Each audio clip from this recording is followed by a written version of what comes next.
All right, peace fam. This is brother Tuhuti Asar Ra. I am getting into the rabbit business here, as you can see. I believe that rabbits can be a good start to learning how to raise larger animals and chickens and ducks, goats, and maybe even cows. Um, Two rabbits can actually have enough babies to equal the weight of one cow in 1 year. So this is an excellent prepper tool. Excellent prepper tool. And as you can see here, I started off with some 30 by 30 wire. It's a half inch by 1 inch, I believe. And it's kind of high, and rabbits don't get that damn big. Even after 3 or 4 years, they don't really get that big unless you have like a Flemish giant. And I plan on getting some American blues and blacks. They get a little bigger than the New Zealand's, and they're not as the meat is not as tough as the New Zealand's, and the mothers aren't as violent. If you sometimes you mess with the babies, the mother actually bite you. I've seen that before. So American blues get bigger. They have more kits. Those are named them are baby rabbits. They're called kits. And take them out same amount of time to grow out. I see after about 12 weeks. Some people do it earlier than that. It should be at a good weight for you to harvest them. Some people will harvest them about 5 pounds. That's about right. And weigh them out. So about 10 and 12 weeks, you should be able to harvest rabbits. Once a rabbit's not really able to have, well, it can have babies earlier than that, much earlier. But 8 months. 8 months is just about where you want to start breeding your does with your bucks. That's the male and females, what they're called. 8 months. I've seen does get pregnant as early as 5 weeks. About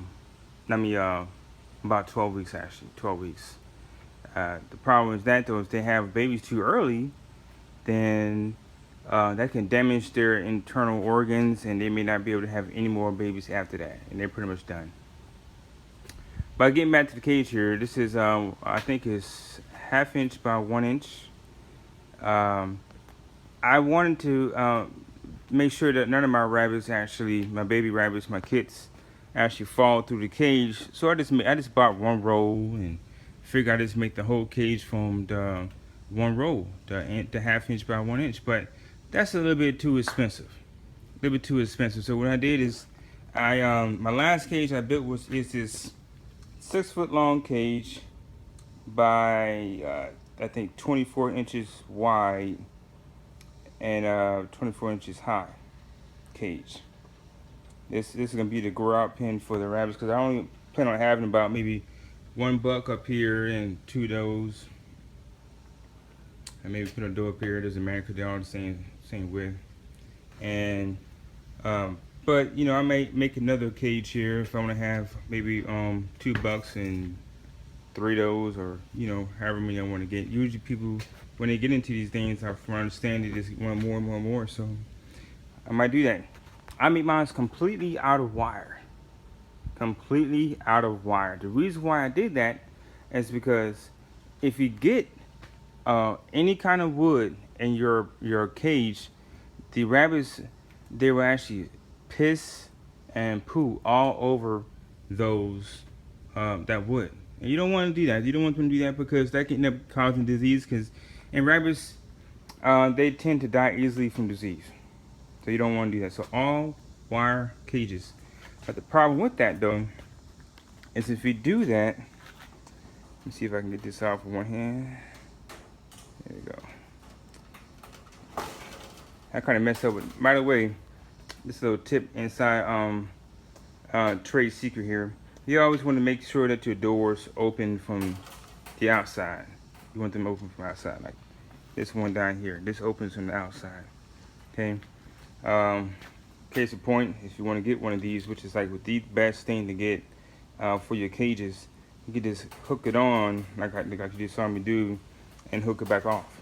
Much easier, and it's kind of be difficult to, trying to reach your hand and do it. It's kind of impossible actually. But I got these. I got these right here for the rabbits to sit on and stand on. And the reason why is because this wire eventually will start cutting through the paws of the rabbits. And I feel I'm a spiritual person. I actually practice African spirituality, not a Christian or Islam or anything like that. I just practice African spirituality, and Nile Valley civilization, learn about them. And you don't want to eat something that you've been torturing, like a chicken. You buy your chicken from the supermarket. You don't know what they've been doing to that chicken. Nowadays, you don't know where the chicken even come from. It could come from Korea, China, and you don't know how they treat those chickens and what they feed them. You want to have a good personal relationship with your meat. You want to know where it came from. Okay, that includes growing your own vegetables too. I'm trying to get there too. When I get some of these trees cut down, a lot of trees in my yard. So you want them to sit on that to keep from their paws being cut up. This bottle right here is pretty good. You actually just can pull it right off. So you can just pull it right off like that. Put it right back on. Real easy. You can do that to make sure that the rabbits don't chew on the bottle, because what rabbits will do, they chew on everything. And the reason why they do that is because rabbits, they actually have teeth that can grow right through their brain, because their teeth just continue to grow all the time. So they need stuff to help the bite on hard stuff to make sure that their teeth don't continue to go through the brain. And some of those things that they might bite on, I put on the cage, is one of these. I put a bag of chews in there, little pieces of wood that the rabbit will actually bite on and help gnaw down their teeth so they don't grow too much. But you can double that by getting these, which actually do the same thing, but also provides minerals for the rabbits. Okay, so you can have healthier rabbits. Alright. And okay, another technique inside Trade Secret is making sure that you give them some hay. And the type of hay you want to give them is alfalfa hay. You don't want to give them Timothy hay, because Timothy hay is a little bit sweeter from what I understand. And once you start getting Timothy hay, they may not even eat their pellets anymore. So the best thing to do is give them some alfalfa hay. It's good for them, nutritious.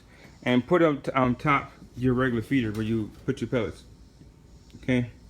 The reason why I do that, because rabbits are not that clean, and they will just, pull it from the cage, and it'll fall down right through the cage, and they won't even, eat it.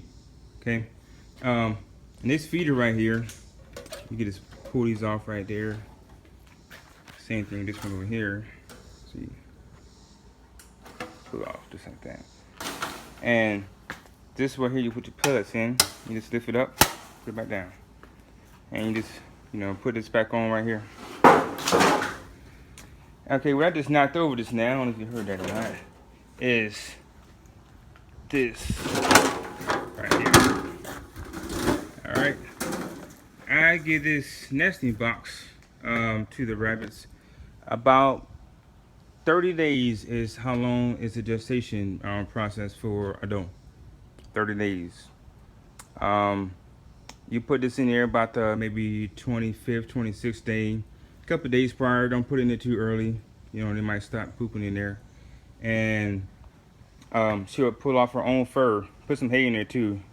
She'll pull off her own fur and start putting stuff in there. And it all depends on the temperature, how much they put in. Rabbits are pretty smart actually. And at nighttime between 12 and 5, rabbits feed their young, because they don't want to lead predators back to the nest. So they only feed at a certain time of night. The rest of the time they're not really around it, because they don't want the scent going back to where the babies are at. And you also want this little lip right here, so that when the rabbit get out, it can pull the kits off, and it just fall back in. If you don't have that, then you come back in the morning and you have some dead rabbits on the next to the nesting box. because they're frozen there. So you might want to check on them, and especially if it's a new doe, she may not know that. That that let them damn rabbits get off, and sometimes it just stays stuck to her teats. That's what they call her, the teats. Those small things. And when you're weaning the rabbits off, you want to breed her at the same time, because you don't. Rabbits are actually, does are actually healthier when they're lactating, when they're not lactating. So you may take maybe 3 or 4 off. Make sure you sex them before you take them off and put them in different pens. Put all the females in one and the males in the other. The reason why, because they can end up getting each other pregnant. So you don't want that. So take them off little by little and breed her around the same time you're taking the kids out. All right, and then a couple of weeks later, take all the kids out, and hopefully she should be pregnant by then, and she have your next group of kids in a couple more weeks. That's how you do that. So make sure you get your baby saving wire at the bottom, because like I said, they will fall off from the bottom. Okay, from the nesting box. They'll go right down there. Also, what I did here is I got the 1.5 inch by 1 inch wire here, but you're also supposed to put some baby saving wire up to about maybe here, because you want to make sure that they don't have a chance of falling off from the sides. And also, if you have a buck next to the other cage, they can go right through this. They can go right through that, and that other buck will kill them. You don't want that. All right, these are my cages. I got my American Blues coming in a couple weeks, and I'll get back to you. This is a good prepper thing to learn. This is really good. This is a way to have meat coming in your family constantly. I've seen people have so much meat from the rabbits that they have to sell it or give it away to other family members. No more relying on chicken that you don't know where it came from, or pork or beef, whatever you eat. All right, thank you very much.